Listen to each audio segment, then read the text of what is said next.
Hi, welcome to the shop. My name is Thomas Eck, and today we're going to show you a couple of things. We're going to start with installation of a piston using a ring compressor.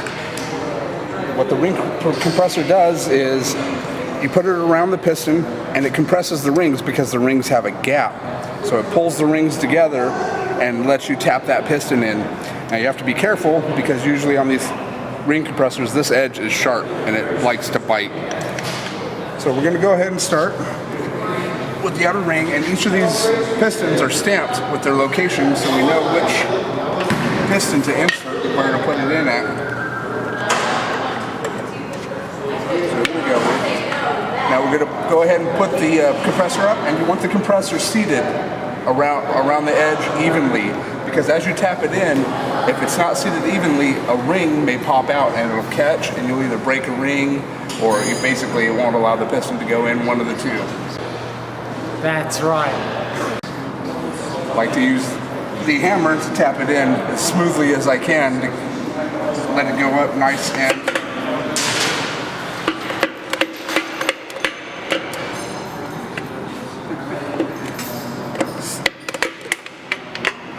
there we go.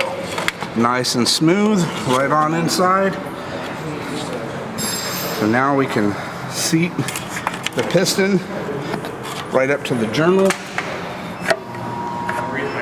And there we go, nice and seated. So the next thing we're going to do is we're going to make sure that we have the right amount of spacing on the journal. So we're going to take what's called Plastigauge. What Plastigauge is a malleable plastic that when you set it on the journal and you put the cap on and you torque it down, that plastic is going to flatten and expand. And what you do is compare the expansion to the measurements listed on it. So one side is millimeters, the other side will be in inches. And then you compare that to what the engine was already supposed to be at, which is usually around 0.015. So you just break off. It's like angel hair pasta in here. You break off just enough Plastigauge, which is really, really thin. And you want to lay it right where that journal is and where that cap is going to go on. So you're going to take the cap. You want to make sure we're doing it correctly. Match up all the notches. We're going to seat it on there. And we're not going to push it down. So we're going to get this on. So let's thread these bolts on.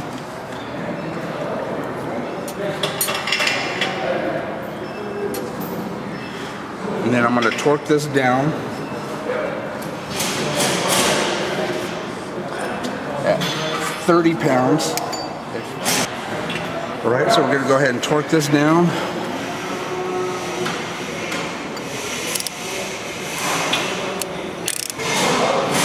Using the torque wrench to take these.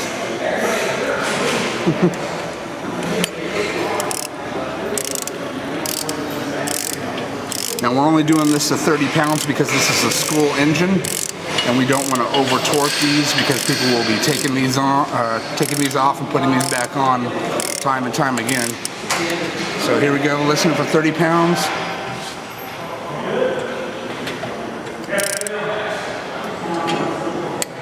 There we go, 30 pounds. And 30 pounds isn't a whole lot, but it's just enough to get the job done. There we go, 30 pounds. There we go, 30 pounds. So from there, we're going to basically break that off, take it off, and we'll do a measurement of it. Now, one of the things when you're dealing with the Plastigauge, you want a nice clean surface. You want to wipe everything down, all the grease, oil, everything off there. You want to also have your fingers very clean because that Plastigauge likes to stick to the tip of your fingers and not let you put it on straight. There we go. Break it off.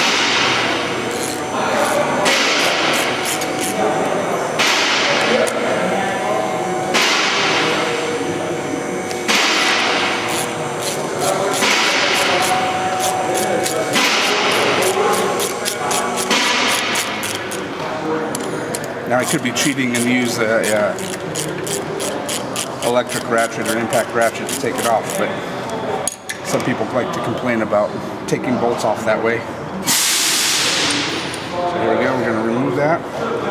And there you go. You see the plastic gauge has flattened out relatively evenly across the surface, which is good, because if that plastic gauge wasn't flattened evenly and it started to taper, that would mean you have an uneven wear going across the surface of your journal. So we're going to measure in inches. We're going to take the inch side of the plastic gauge and we're going to hold it up. So it's not 0.003 over 0.002. Looks like it is just under 0.015, which is going to be within tolerable spec for the plastic gauge. So there you have it, 0.0015 inches in plastic gauge. So what we'll do is we'll end up cleaning that off, get this oiled down properly, fasten it, torque it back down, and everything will be good. All right, well, thank you for joining me, and we'll talk to you later. See ya. That's right.